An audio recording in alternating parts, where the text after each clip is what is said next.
অন্তর্বর্তী সরকার ইচ্ছে মতো কাজ করছে, অভিযোগ তারেক রহমানের। ভুল করলে মানবে না জনগণ। সবার আগে দরকার সুষ্ঠু নির্বাচন, গুরুত্বপূর্ণ সংস্কার করবে নির্বাচিত সরকার, বলছেন বিশিষ্টজনেরা। রাষ্ট্র সংস্কারই মূল চ্যালেঞ্জ, বললেন প্রধান উপদেষ্টা। ন্যায় বিচার, বাক স্বাধীনতা নিশ্চিতের অঙ্গীকার। পল্লবীতে 2 সন্তানকে হত্যার পর আত্মহত্যার চেষ্টা বাবার, জর্জরিত ছিলেন ঋণের বোঝায়। ভোল পাল্টানো ফারুকীকে নিয়ে বিভিন্ন মহলে প্রশ্ন, উপদেষ্টা পরিষদ থেকে অপসারণের দাবি।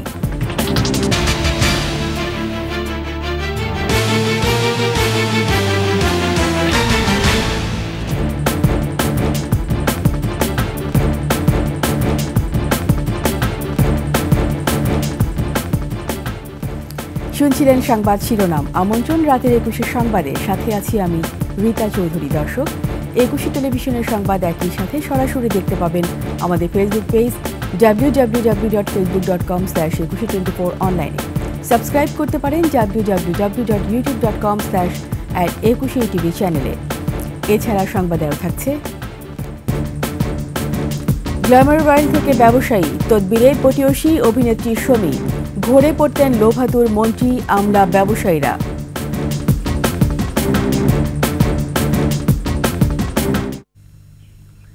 অন্তর্বর্তী সরকার জনগণের চাওয়াকে গুরুত্ব না দিয়ে ইচ্ছে মতো কাজ করছে বলে অভিযোগ করেছেন বিএনপির ভারপ্রাপ্ত চেয়ারম্যান তারেক রহমান। জুলাই আগস্টে আহতদের চিকিৎসা সেবা নিশ্চিতে সরকার গুরুত্ব দিচ্ছে না বলেও অভিযোগ করেন তারেক রহমান।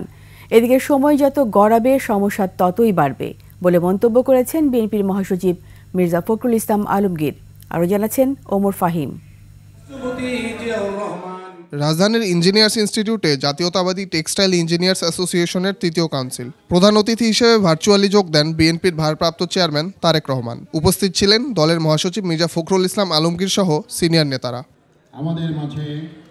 তারেক রহমান বলেন, রাষ্ট্র সংস্কার করতে অন্তর্বর্তী সরকার কোনো ভুল করলে দেশের মানুষ তা মেনে নেবে না। রাষ্ট্র মেরামতের কর্মযজ্ঞ সম্পাদন করতে গিয়ে অগ্রাধিকারের সেটিং যদি ভুল হয়, তাহলে কিন্তু জনগণের কাছে সরকারের অদক্ষতা হিসাবেই কিন্তু এটি বিবেচিত হবে। অন্তর্বর্তীকালীন সরকারের কিছু কিছু সিদ্ধান্ত মনে হয় তারা জনগণের যে আকাঙ্ক্ষা সেটার প্রতি ভ্রুক্ষেপ করতে বোধহয় চাইছে না। অনেক অপ্রাপ্তি থাকার পরও বর্তমান সরকারের ওপর মানুষ আস্থা হারাতে চায় না। সরকারের সাথে জনগণের দূরত্ব তৈরি হলে ষড়যন্ত্রকারীরা বেশি সুযোগ পাবে বলেও মন্তব্য করেন তারেক রহমান। গণতন্ত্রকামী স্বাধীনতা প্রিয় মানুষের ব্যর্থতা এই সরকারকে ব্যর্থ করে দিতে পলাতক যে স্বৈরাচার তার এবং তাদের দোসররা কিন্তু বসে নেই। সেটা দেশের ভেতরেই হোক বা দেশের বাইরেই হোক, প্রশাসনের ভিতরেই হোক বা বাইরে হোক, ওরা কিন্তু ওত পেতে আছে যে কিভাবে এই অন্তর্বর্তীকালীন সরকারকে ব্যর্থ করে দেওয়া যায়। এ সময় গণতান্ত্রিক রাষ্ট্র নির্মাণে প্রয়োজনীয় সংস্কারগুলো দ্রুত সম্পন্ন করার তাগিদ দেন দলের মহাসচিব মির্জা ফখরুল ইসলাম আলমগীর। বাংলাদেশের মানুষের মূল যে আকাঙ্ক্ষা, সে আকাঙ্ক্ষা হচ্ছে একটা গণতান্ত্রিক রাষ্ট্রে। সেই আকাঙ্ক্ষাটাকে বাস্তবায়িত করতে আমাদের যে সমস্ত সমস্যাগুলো সৃষ্টি হয়েছে সেগুলোকে দূর করতে হবে। মানুষের সকল দাবি অন্তর্বর্তী সরকারের পক্ষে পূরণ করা সম্ভব নয় বলেও মন্তব্য করেন তিনি। সমস্ত অন্যায়কে প্রতিরোধ করতে হবে। ওমর ফাহিম, 21 টেলিভিশন, ঢাকা। দেশের সবার আগে একটি সুষ্ঠু নির্বাচন প্রয়োজন বলে মত বিশিষ্টজনদের। নির্বাচিত সরকারি সংস্কার এবং জাতীয় গুরুত্বপূর্ণ বিষয়ে সমাধান দেবে বলে মত তাদের। তবে রাজনৈতিক একতার ভিত্তিতে সংবিধান সংস্কারের কাজ না করলে ব্যর্থতার আশঙ্কা উঠে আসে বিচারপতি, আইনজীবী ও বিশিষ্টজনদের বক্তব্যে। সংবিধানের খসড়া প্রস্তাবনায় বিষয়ে প্রেস ক্লাবে আলোচনায় এসব মতামত দেন বক্তারা। বিস্তারিত শাকির আরজু রিপোর্টে। গত 5 আগস্ট গণ অভ্যুত্থানের মাধ্যমে আওয়ামী সরকারের পতনের পর থেকে রাষ্ট্র সংস্কারের দাবি তুলেছে বিভিন্ন রাজনৈতিক দল, সংগঠন ও নাগরিক সমাজের প্রতিনিধিরা। এরই প্রেক্ষিতে গঠন করা হয় সংবিধান সংস্কার কমিশন। শনিবার জাতীয় প্রেস ক্লাবে ল রিপোর্টার্স ফোরামের আয়োজনে সংবিধানের খসড়া প্রস্তাবনা পেশ করেন ফোরামের সাবেক সভাপতি সালেউদ্দিন। খসড়া প্রস্তাবনা নিয়ে আলোচনায় অংশ নেন সাবেক বিচারপতি, অ্যাটর্নি জেনারেল, সুপ্রিম কোর্টের সিনিয়র আইনজীবী, সমাজের বিশিষ্ট ব্যক্তি এবং গণমাধ্যম ব্যক্তিত্বরা। খসড়া প্রস্তাবনায় সরকারি সব কার্যালয়ে জাতীয় পতাকার প্রতিকৃতি প্রদর্শন করার প্রস্তাব দেয়া হয়। আমাদের যে মুক্তিযুদ্ধ করে যে মহান পতাকা, সেই পতাকা এবং বাংলাদেশের যে প্রতীক, সেই প্রতীকটি আমাদের অফিস আদালতে এটি স্থাপিত হবে। ডেমোক্রেসির মূল কথা কি? মাল্টি পার্টি ডেমোক্রেসি হবে, কম্পিটিশন থাকবে, আমি আমার কথা বলবো, আপনি আপনার কথা বলবেন, পিপল যে অ্যাকসেপ্ট করবে এটা উইল বি অ্যাকসেপ্টেড। সংবিধান নিয়ে আলোচনায় বক্তারা দ্রুত নির্বাচন দেয়া এবং রাজনৈতিক দলগুলোর ঐক্যের উপর জোর দেন। Our ambition should be confined to undertaking such reform as is necessary to hold a free and fair election. জনমত সৃষ্টি করা উচিত, বিজ্ঞজনদের বসা উচিত এবং এ বিষয়ে কার্যকর করা উচিত। সংসদ গণপরিষদ না থাকায় নতুন করে সংবিধান পুনর্লিখন সম্ভব নয় বলে মত দেন বক্তারা। আমাদের গণপরিষদ নেই, সংসদ তো নেই, গণপরিষদ আসলে নেই, কিভাবে গঠন হবে আমার স্বল্প বুদ্ধিতে আমি বুঝতে পারছি না। কিন্তু যেটা আছে, রাস্তার ওই পারে আমাদের সুপ্রিম কোর্ট আছে এবং এই সুপ্রিম কোর্টে কিন্তু পঞ্চদশ সংশোধন নিয়ে শুনানি চলছে, ত্রয়োদশ সংশোধন নিয়েও শুনানি হওয়ার কথা, অন্যান্য বিষয়গুলো সেখানে উত্থাপন করা সম্ভব। ওই সংবিধানের আন্ডারে আমাদের রাইটগুলি যথাযথভাবে পালিত হচ্ছিল না। ওই সংবিধানই একটা ফ্যাসিস্ট জন্ম দিয়েছে। এটার সুযোগেই তারা আমাদের সমস্ত অধিকারকে কেড়ে নিয়েছিল। আমরা তো বলছি না যে আপনারা সব কিছু ঠিক করে ফেলেন, কনস্টিটিউশনকে আপনারা লিখে ফেলেন, আমরা শুধু সাজেশন দিচ্ছি। 5 বছর পর পর জনগণ তার স্বাধীন ক্ষমতা ভোটাধিকার প্রয়োগ করতে পারবে সেটি নিশ্চিত করার আহ্বান আসে আলোচনা থেকে। সংসদের নারী আসন সংখ্যা নিয়ে ভিন্ন মত উঠে আসে আলোচনা থেকে। আপনারা এই সংবিধানের মাধ্যমে, সংস্কারের মাধ্যমে একটা জায়গা আপনারা নিশ্চিত করেন, 5 বছর পর পর জনগণ তার স্বাধীন সার্বভৌম ক্ষমতা যাতে প্রয়োগ করতে পারে।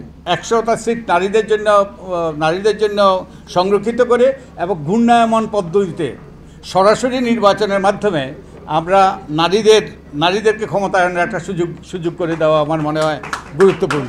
জনগণের ভোটাধিকার নিশ্চিত করতে পারলেই সংবিধান থেকে শুরু করে সব সমস্যার সমাধান হবে বলে মত তাদের। শাকেরা আরজু, 21 টেলিভিশন, ঢাকা। শুধুমাত্র আগামী নির্বাচনের জন্য নয়, দীর্ঘমেয়াদী পরিকল্পনায় নির্বাচন ব্যবস্থার সংস্কার করা হবে বলে জানিয়েছেন কমিশনের প্রধান বদিউল আলম মজুমদার। অতীতের নির্বাচনগুলোতে গোয়েন্দা সংস্থার হস্তক্ষেপ গুরুতর অপরাধ উল্লেখ করে এর বিচার হওয়া উচিত বলেও মন্তব্য করেন তিনি। শিউলি শবনমের প্রতিবেদন। আগারগাঁও নির্বাচন ভবনে সাংবাদিকদের সাথে নির্বাচন ব্যবস্থা সংস্কার কমিশনের মতবিনিময় সভা। এ সময় অবাধে ভোট কেন্দ্রে প্রবেশ সহ স্বাধীনভাবে কাজের পরিবেশ নিশ্চিত করা, কমিশনকে শক্তিশালী ও নিরপেক্ষ করা সহ বিভিন্ন প্রস্তাবনা তুলে ধরেন গণমাধ্যম কর্মীরা। নির্বাচনে ইভিএম এর ব্যবহার বিষয়ে সংস্কার কমিশন প্রধান জানান, এজন্য রাজনৈতিক ঐক্যমত্য দরকার। এটা অত্যন্ত ব্যয়বহুল এবং এ নিয়ে ওই যে অনেক দেশে কিন্তু ইভিএম থেকে বেরিয়ে এসছে। আর সবচেয়ে বড় কথা, এটা যদি ইভিএম ব্যবহার করতে হয়, এটা একটা রাজনৈতিক ঐক্যমত্য দরকার। অতীতে গণমাধ্যমের স্বাধীনতায় যে নগ্ন হস্তক্ষেপ হয়েছে সে বিষয়ে গভীরভাবে নজর দেবে সংস্কার কমিশন। চেষ্টা করছি যাতে আমরা একগুচ্ছ প্রস্তাব উত্থাপন করতে পারি, যার মাধ্যমে আমাদের রাজনৈতিক অঙ্গনটা যে মানুষের কল্যাণমুখী হয় এবং আমাদের নির্বাচন ব্যবস্থাটা শক্ত ভিতের উপর দাঁড়ায়। নির্বাচন ব্যবস্থা সংস্কারে কেন সব দলের মতামত নেওয়া হচ্ছে না, এমন প্রশ্নের উত্তরে সরকারকে জিজ্ঞেস করার কথা বলেন কমিশন প্রধান। এই বিষয়টা আপনারা সরকারকে জিজ্ঞেস করেন, এটাই অনুরোধ করব। কমিশনগুলো গঠন করেছে, সরকার একটা কার্যপরিধি নির্ধারণ করে দিয়েছে, আমাদের করণীয় নির্ধারণ করে দিয়েছে, প্রজ্ঞাপন জারি করেছে। তো অবশ্যই সরকারের অভিপ্রায় অত্যন্ত গুরুত্বপূর্ণ। তবে জুলাই অভ্যুত্থানে শহীদদের রক্তের সাথে যাতে বেইমানি না হয় সেদিকে খেয়াল রাখা হবে বলেও জানান তিনি। আমরা সব মতপথের ব্যক্তিদের মতামত নেওয়ার চেষ্টা করি। শিউলি শবনম, 21 টেলিভিশন, ঢাকা। সামাজিক ন্যায় বিচার ও রাষ্ট্র সংস্কারই সরকারের মূল চ্যালেঞ্জ বলে জানিয়েছেন প্রধান উপদেষ্টা অধ্যাপক মোহাম্মদ ইউনূস। সুফল পেতে সবাইকে ধৈর্য ধরার আহ্বান জানিয়ে বে অব বেঙ্গল কনভারসেশনে ডক্টর ইউনূস বলেন, আগামীর বাংলাদেশ হবে মানবাধিকার ও বাক স্বাধীনতার। আকবর হোসেন সুমনের রিপোর্টে বিস্তারিত। ঢাকায় শুরু হলো গণমাধ্যমের স্বাধীনতা ও অপতথ্য, জলবায়ু পরিবর্তন, বাণিজ্য, ভূ রাজনীতি এবং মানবাধিকার বিষয়ক তৃতীয় আন্তর্জাতিক সম্মেলন বে of Bengal. Centre for governance studies CGS এর আয়োজনে এতে অংশ নিয়েছেন বিশ্বের 80 দেশের সহস্রাধিক প্রতিনিধি। উদ্বোধনী অনুষ্ঠানে ছাত্র জনতার অভ্যুত্থান পরবর্তী বাংলাদেশ তুলে ধরেন প্রধান উপদেষ্টা doctor Mohammad Yunus. Is the work of millions of voices of the entire nation, voices that have demanded change, voices that continue to push us all to build a future based on human rights, freedom of speech, justice and inclusion. তরুণদের নিয়ে বৈষম্যহীন ও সমৃদ্ধ রাষ্ট্র গড়ে তোলার স্বপ্নের কথাও জানান প্রধান উপদেষ্টা। We live in times marked by challenges and complexities. Whether it is economic disparity, social injustice, or the threat of climate change, we face issues that are overwhelming. And yet, in Bangladesh, we know something about resilience, about facing adversities and creating opportunities from them. 3 দিনের এই আন্তর্জাতিক সম্মেলন চলবে 18 November পর্যন্ত। Akbar Hossain Suman, 21 television, Dhaka.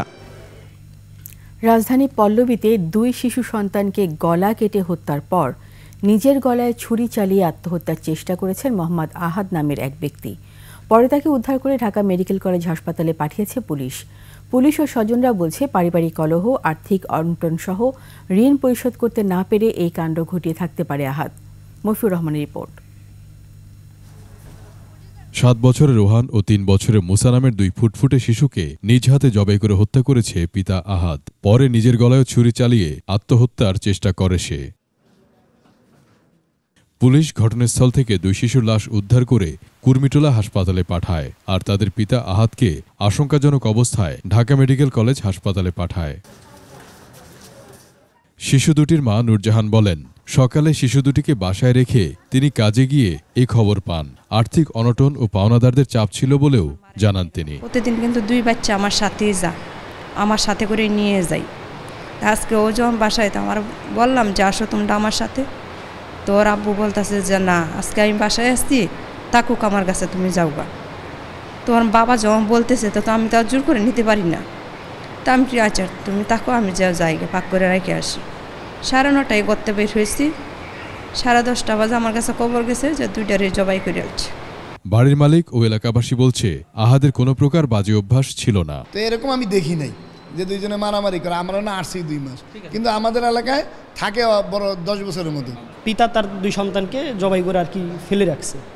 তো এটা দেখার পরে নাসির ভাইয়ের যে বাড়িওয়ালার যারা আরও ভাড়াটি আছে যারা ছিল, তারা আবার ওই দরজা বাইরে থেকে লাগাই রাখছে যাতে সে পলাইতে না পারে। পুলিশ প্রাথমিকভাবে ধারণা করছে ঋণের বোঝা সইতে না পেরেই আহাদ এমন কাণ্ড ঘটিয়ে থাকতে পারে। ঋণগ্রস্ত থাকার কারণে তাদের মধ্যে কলহ ছিল, ঋণগুলো সঠিক মতো পরিশোধ করতে পারছিলেন না। এই জন্য এই ঘটনাকে কেন্দ্র করে সে তার 2 ছেলেকে, রুহানি 7 বছর এবং মুসা 3 বছর, তাকে গলা কেটে হত্যা করে। মূল কারণ উদ্ঘাটনে তদন্ত চলমান থাকবে বলেও জানায় পুলিশ। মফিউর রহমান, 21 টেলিভিশন, ঢাকা। রাজধানী আজিমপুরে অপহরণ করা শিশু জাইফাকে মোহাম্মদপুর থেকে উদ্ধার করেছে র্যাব। গ্রেপ্তার করা হয়েছে এক নারীসহ 4 জনকে। মুক্তিপণ আদায়ের জন্য শিশুটিকে অপহরণ করা হয়। এই ঘটনায় শিশুটির বাবাকে নজরদারিতে রাখা হয়েছে। এছাড়া বগুড়ার দুপচাচিয়ায় আলোচিত উম্মে সালমা হত্যা তদন্তের বিষয়টি আরও খতিয়ে দেখা হচ্ছে বলে জানিয়েছে র্যাব। মাহতাব মিনহাজের রিপোর্ট। শুক্রবার রাজধানীর আজিমপুরে মেডিকেল স্টাফ কোয়ার্টারের একটি বাসায় ঢুকে প্রায় 1.5 লাখ টাকা ও 4 ভরি স্বর্ণালংকার নিয়ে যায় ডাকাতরা।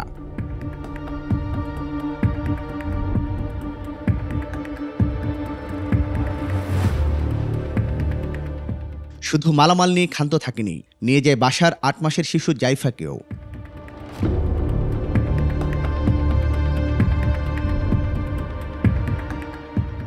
ঘটনাটি সামাজিক যোগাযোগ মাধ্যমে ব্যাপক চাঞ্চল্যের সৃষ্টি করলে তাকে উদ্ধারে মাঠে নামে আইনশৃঙ্খলা রক্ষাকারী বাহিনী। এরই ধারাবাহিকতায় জাইফাকে রাজধানীর মোহাম্মদপুর এলাকা থেকে উদ্ধার করেছে র্যাব।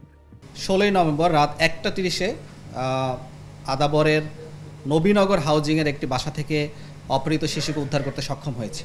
অপহরণ করে তার কাছ থেকে মুক্তবান হিসেবে টাকা আদায় করে তাদের উদ্দেশ্য ছিল।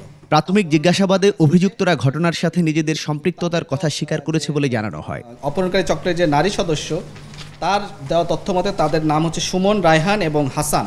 চক্রের সদস্যরা ভিকটিমের মাকে হাত পা বেঁধে ফেলেন এবং মুখের ভিতরে কাপড় দিয়ে তার মুখটাও বেঁধে ফেলেন এবং তাকে এক ধরনের স্প্রে করেন তার নাকে এবং বাচ্চাটাকেও একটা স্প্রে করে অচেতন করে ফেলে। ভিকটিমের মা, তার সাথে তার বাবার কিছুটা মনোমালিন্য আছে, তার বাবার তাদের বাসায় যাতায়াত আছে, কিন্তু রাতের বেলায় সে বাসায় থাকে না, সেও এই তদন্তের স্বার্থে আমাদের নজরদারিতে আছে।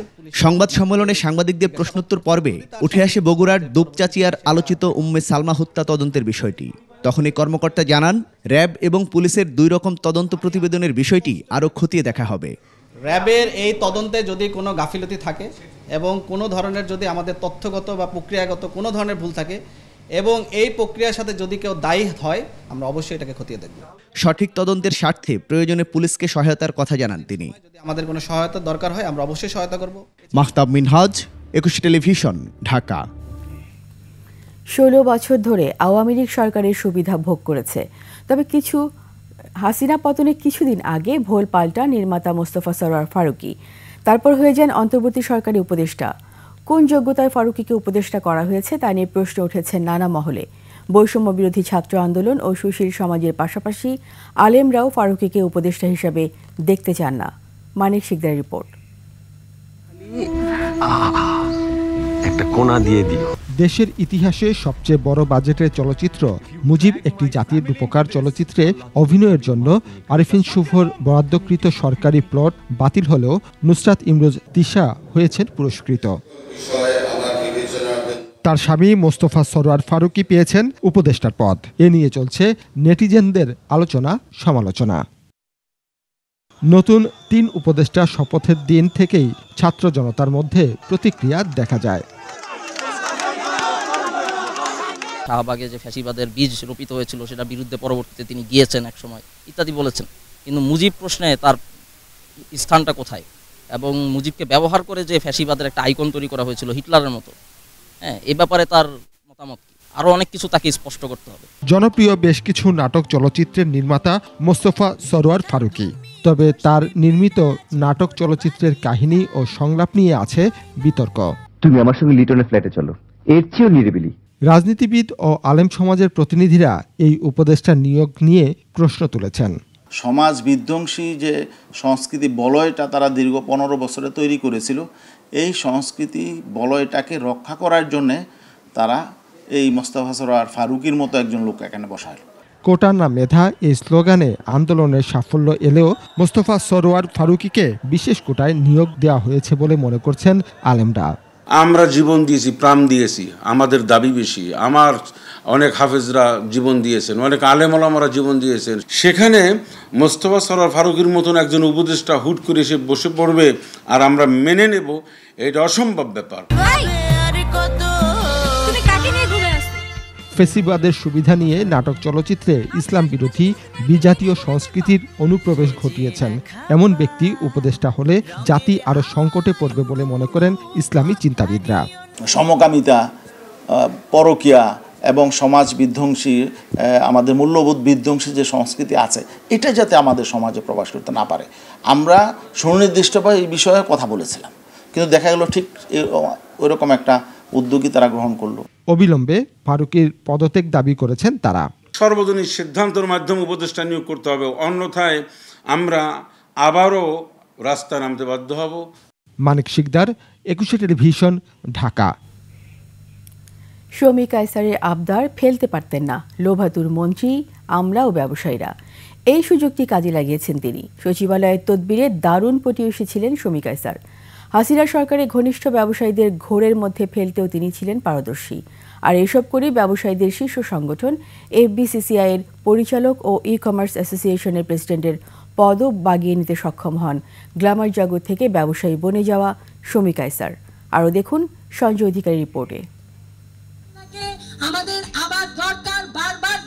হাসিনা সরকারের আমলে সচিবালয়কে নিজের বাসার মতো মনে করতেন এক সময়ের ছোট পর্দার জনপ্রিয় অভিনেত্রী শমী কায়সার।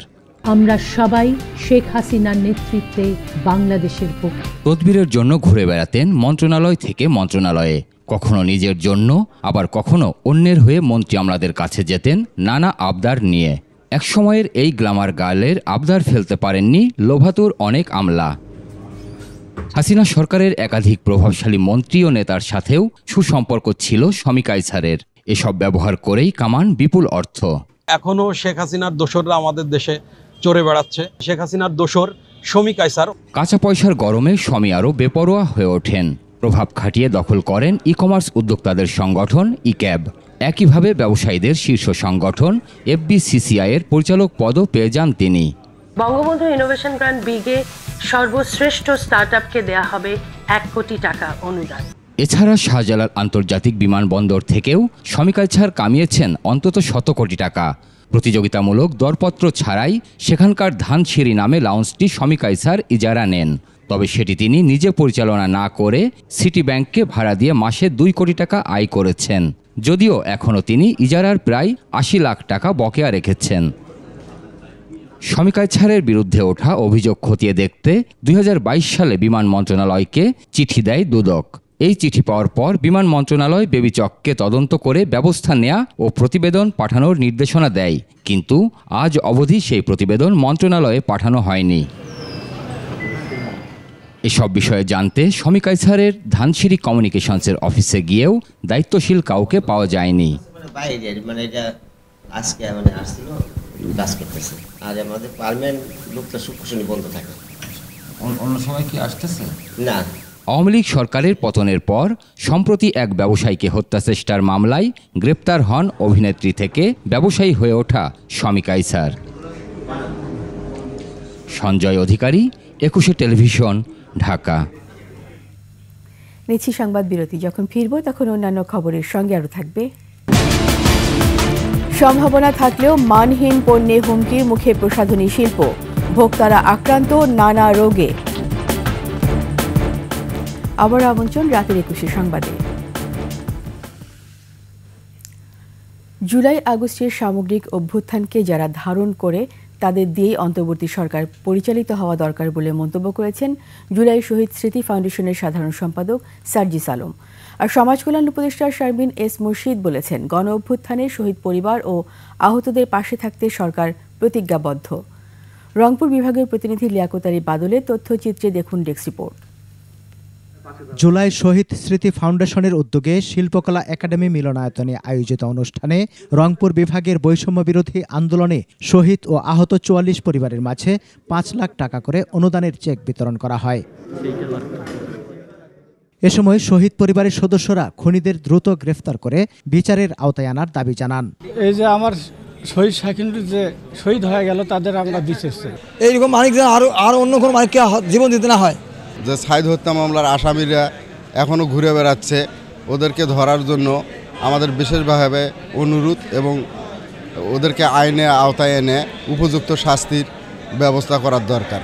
অনুষ্ঠানে অন্তর্বর্তী সরকারের সমাজ কল্যাণ উপদেষ্টা শারমিন এস মুর্শিদ, মৎস্য উপদেষ্টা ফরিদা হোসেন, জুলাই স্মৃতি ফাউন্ডেশনের প্রধান শহীদ মুগ্ধের ভাই স্নিগ্ধ এবং ফাউন্ডেশনের সাধারণ সম্পাদক সার্জিস আলম উপস্থিত ছিলেন। এই ফারুকই কোন সময় বিগত এই 36 জুলাই কোন সময় সরাসরি সরকারের বিপক্ষে গিয়ে এই ছাত্র জনতার অভ্যুত্থানে যারা অংশগ্রহণ করেছে তাদের পক্ষে অবস্থান নিয়েছিল? কখনোই নয়। তিনি তার সময় পুরো সময় ক্ষমতার কাছাকাছি থাকার জন্য যেভাবে তার মতো করে তোষামোদি করা দরকার সেভাবে করেছে। 3 বিভাগ থেকে এরকম কি একজনও নেই যে একটা মন্ত্রণালয় চালানোর মতো ওই বিষয়ে বিশেষজ্ঞ বা যোগ্য? উপদেষ্টা শারমিন এস মুর্শিদ বলেন, শহীদ ও আহতদের পরিবারের পাশে আছে সরকার। এই জায়গাটাতে যা দেখে গেলাম, সেই জায়গাটা থেকে যারা খুবই কঠিন অবস্থায় আছে তাদেরকে ইমিডিয়েটলি এই 1 সপ্তাহের ভেতরে আমাকে যত তাড়াতাড়ি দেবে আমি 3 দিনের মধ্যে তাদেরকে সাহায্য পাঠাতে পারব। বক্তারা বলেন, যাদের আত্মত্যাগের বিনিময়ে দ্বিতীয় স্বাধীনতা অর্জিত হয়েছে তাদের ঋণ শোধ করার সাধ্য কারণেই। সমর ইসলাম, ডেস্ক রিপোর্ট, 21 টেলিভিশন। মৌলিক কয়েকটি সংস্কার করে অন্তর্বর্তী সরকারকে সুষ্ঠু নির্বাচন দিয়ে নির্বাচিত সরকারের কাছে ক্ষমতা হস্তান্তরের আহ্বান জানিয়েছেন জামায়াতে ইসলামের সেক্রেটারি জেনারেল অধ্যাপক মিয়া গোলাম পরোয়ার। খুলনার ডুমুরিয়া উপজেলা জামায়াতের কর্মী সম্মেলনে গোলাম পরোয়ার আরও বলেন, শেখ হাসিনাকে এদেশের মানুষ কখনো ক্ষমা করবে না। ছাত্র জনতা আহত ক্ষত অভিজ্ঞত পঙ্গু, চোখ নেই, হাত নেই, পা নেই, মগজ ছুটে গেছে। 3 মাস আগে গুলিবিদ্ধ আব্দুল্লাহ গত পরশুদিন ইন্তেকাল করে, তার জানাজায় ছাত্র জনতা অশ্রুসিক্ত হয়েছে। এত ত্যাগের বিনিময়ে অর্জিত নতুন বাংলাদেশে আমরা যে দাঁড়িয়েছি, আমাদেরকে তাদের এই রক্তের ঋণ শোধ করতে হবে। শুধু নিজেদের পদোন্নতি চিন্তা নয়, যে শিক্ষার্থীদের আত্মত্যাগে জনগণকে সেবার সুযোগ এসেছে তাদের জন্য কাজ করতে আহ্বান জানিয়েছেন প্রধান উপদেষ্টার কার্যালয়ের মুখ্য সচিব এম সিরাজউদ্দিন মিয়া। প্রশাসনিক সংস্কার বিষয়ক সেমিনারে এ সময় আমলাতান্ত্রিক ও রাজনৈতিক প্রভাব মুক্ত জনপ্রশাসনকে দাবি জানান কর্মকর্তারা। প্রণব চক্রবর্তী রিপোর্ট। প্রশাসনিক সংস্কার ও উন্নয়ন, বর্তমান প্রেক্ষিত ও ভবিষ্যৎ ভাবনা নিয়ে সেমিনারের আয়োজন করে বাংলাদেশ অ্যাডমিনিস্ট্রেটিভ সার্ভিস অ্যাসোসিয়েশন। মুক্ত আলোচনায় প্রশাসনকে দলীয় প্রভাবমুক্ত রাখার দাবি জানান জনপ্রশাসনের কর্মকর্তারা। রাজনৈতিক প্রভাব থেকে যদি মুক্ত করা যায়, তাহলে প্রশাসনে যারা কর্মরত আমাদের দক্ষ যোগ্য কর্মকর্তা আছেন, তারা অবশ্যই জনবান্ধব হিসেবে তারা কাজ করতে পারবে। যতবার সংস্কার হয়েছে ততবার দুর্বল হয়েছে। আমি শুধু স্যারদের কাছে রিকোয়েস্ট করতে চাই, এবার যে সংস্কার হবে আপনি প্রশাসন কারকে দুর্বল যাতে না হয় সেই ব্যবস্থা স্যার আপনারা রাখেন। এ সময় জনপ্রশাসনের সিনিয়র সচিবরা জানান, প্রায় 700 কর্মকর্তার পদোন্নতি হয়েছে 5 আগস্টের পর। আরও 3 শতাধিক পিএইচডি ডিগ্রিধারী রয়েছে প্রশাসনিক ক্যাডারে। আমরা যা যা চাচ্ছি এগুলোর সমাধান একমাত্র ইলেক্টেড গভর্নমেন্ট ছাড়া সম্ভব না। সুপারিশগুলো আমরা এমনভাবে করে যেতে চাই, ইলেক্টেড গভর্নমেন্ট যারাই আসবে তারা যেন এখান থেকে এটা ফেলে দিতে না পারে। নিজেদের সংকট উত্তরণ ও ভাবমূর্তি উন্নয়নে নিজ নিজ জায়গা থেকে আরও দৃঢ়ভাবে কাজ করার আহ্বান জানান প্রধান উপদেষ্টার কার্যালয়ের মুখ্য সচিব। 15 বছর দুঃখ কষ্ট ভোগ করে আমরা এখানে এসেছি, তাদের তো এই কৃতজ্ঞতাবোধ থাকতে হবে যে এই বাচ্চারা যদি একটা স্বীকার না করতেন, তাহলে আমরা আজকে এখানে যে আয়োজন করছি, এত কথা বলছি, এগুলি কিছু করতে পারতাম না। 15 বছরের দলীয়করণের দুর্বৃত্তায়ন থেকে বেরিয়ে জনপ্রশাসনকে আরও জনবান্ধব করার তাগিদও আসে এ সেমিনারে। আমরা বুকে হাত দিয়ে বলতে পারি এটা একটা মিশ্র অবস্থার মধ্যে আছি। প্রণব চক্রবর্তী, 21 টেলিভিশন, ঢাকা। সেনা, নৌ ও বিমান বাহিনীর কর্মকর্তাদের ম্যাজিস্ট্রেসি ক্ষমতা আরও 60 দিন বাড়িয়েছে সরকার। 15 নভেম্বর তারিখে জনপ্রশাসন মন্ত্রণালয়ের এক প্রজ্ঞাপন জারি করা হয়েছে। এতে বলা হয়, বাংলাদেশ সশস্ত্র বাহিনীতে কর্মরত সেনাবাহিনী ক্যাপ্টেন ও তদূর্ধ্ব সমপদমর্যাদার কমিশন কর্মকর্তাদের সারা বাংলাদেশে বিশেষ এক্সিকিউটিভ ম্যাজিস্ট্রেটের ক্ষমতা অর্পণ করা হলো। তাদের পাশাপাশি কোস্টগার্ড ও বিজিবিতে পেশনে কর্মরত সামরিক কর্মকর্তারাও একই ক্ষমতা পেয়েছেন। এর আগে দেশের আইনশৃঙ্খলা পরিস্থিতি নিয়ন্ত্রণে 17 সেপ্টেম্বর সেনা কর্মকর্তাদের ম্যাজিস্ট্রেসি ক্ষমতা দেয়া হয়। এর কয়েকদিন পর 30 সেপ্টেম্বর থেকে এই ক্ষমতা দেয়া হয় নৌ ও বিমান বাহিনীর কর্মকর্তাদের।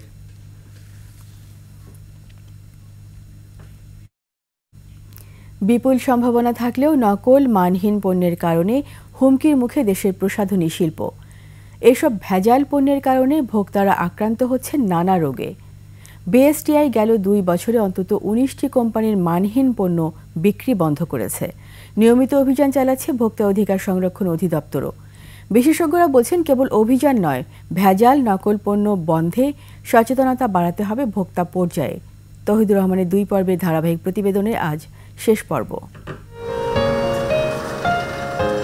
সম্ভাবনাময় শিল্প হিসেবে এগিয়ে যাচ্ছে প্রসাধনী সামগ্রীর বাজার। মেয়েদের পাশাপাশি ছেলেদের ক্ষেত্রেও বাড়ছে প্রসাধনী সামগ্রীর ব্যবহার।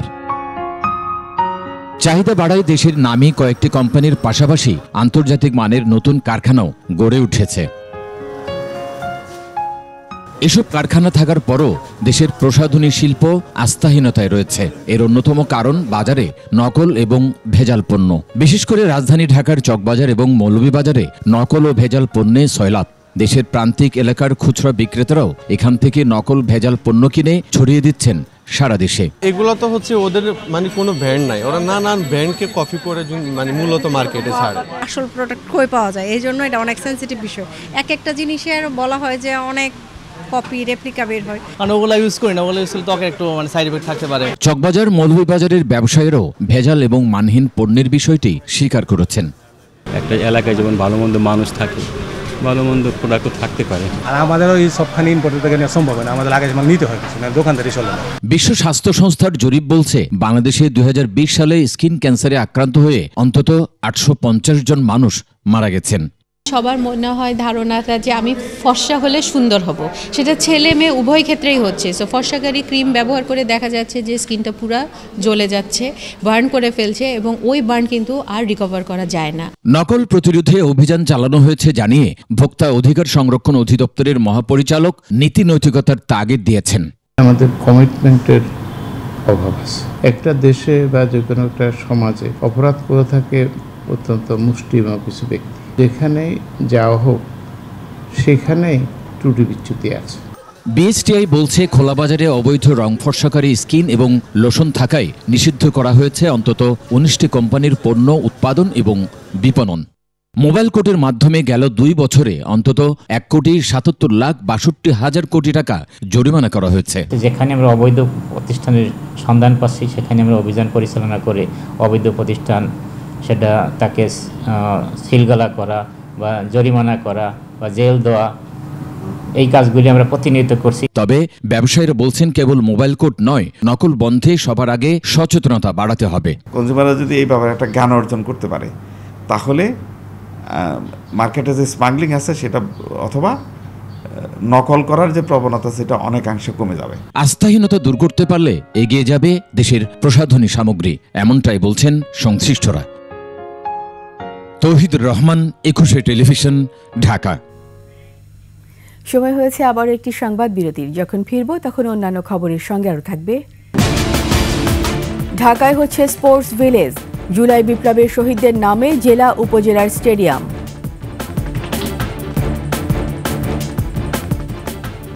আবারও আমন্ত্রণ 21 সংবাদে। ছোট ছোট মাঠ থেকে ভালো প্লেয়ার উঠে আসে, তাই তো দখল হওয়া সব মাঠ পুনরুদ্ধারের চেষ্টা চালাচ্ছে সরকার। ঢাকায় 55টি ফেডারেশনে খেলার সুযোগ সুবিধা সম্বলিত স্পোর্টস ভিলেজ তৈরি পরিকল্পনা রয়েছে সরকারের। এছাড়া বঙ্গবন্ধু স্টেডিয়াম সহ অন্যান্য স্থাপনার নাম পরিবর্তনের সিদ্ধান্ত আসবে উপদেষ্টা পরিষদের কমিটি থেকে। আর উপজেলা স্টেডিয়ামগুলো হবে জুলাই বিপ্লবের শহীদদের নামে। পারভেজ খোকনের রিপোর্ট। ঢাকা শহরে মাঠ দখল করে গড়ে উঠেছে স্থাপনা, ক্লাব, মার্কেট, এমনকি হাট বাজার। তবে মাঠ থাকলেও সেগুলোতে সাধারণের প্রবেশাধিকার নেই, যা শিশুদের শারীরিক ও মানসিক গঠনে অন্তরায় হয়ে দাঁড়িয়েছে। শুধু তাই নয়, মাঠের অভাবে জাতীয় পর্যায়ে প্রতিভাবান খেলোয়াড়দের সংকট দেখা দিয়েছে।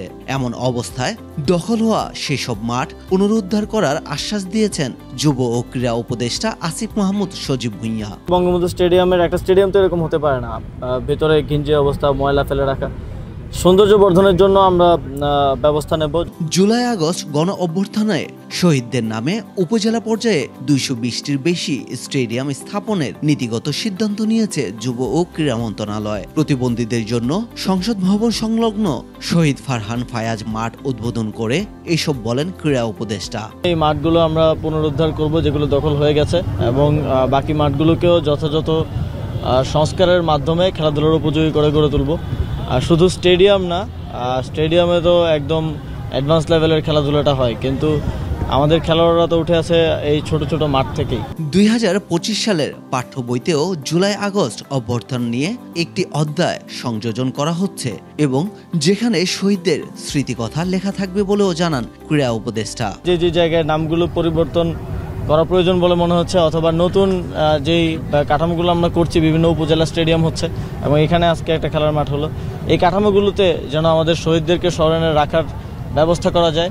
চলতি মাসে ওয়েস্ট ইন্ডিজ সফরে সাকিবের থাকা না থাকার বিষয়েও কথা বলেন উপদেষ্টা। আমি আমার সেই পরামর্শ দিয়েছি, আপনারা জানেন, এবং ক্রিকেট বোর্ড সেই অনুযায়ী ব্যবস্থা নিয়েছে। পারভেজ খোকন, 21 টেলিভিশন।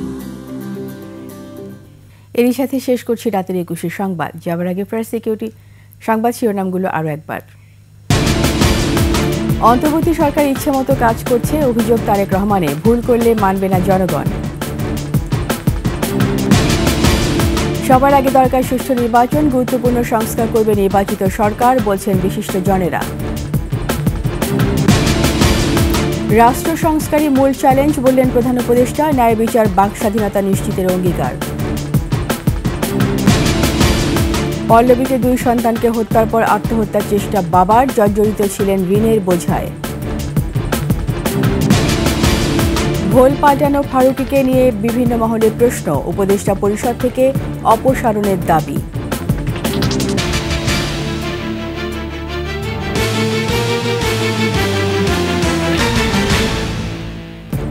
সবশেষ সংবাদ জানতে ডায়াল করুন 2024 নম্বরে আর ভিজিট করুন 21tv.com ওয়েবসাইটে। ফেসবুকে ভিজিট করতে পারেন www.facebook.com/2124 অনলাইনে। সাবস্ক্রাইব করতে পারেন www.youtube.com/@21tv চ্যানেলে। এতক্ষণ সঙ্গে থাকার জন্য সবাইকে ধন্যবাদ। পরবর্তী সংবাদ রাত 1টায় দেখার আমন্ত্রণ রইল। 21-এর সাথেই থাকুন।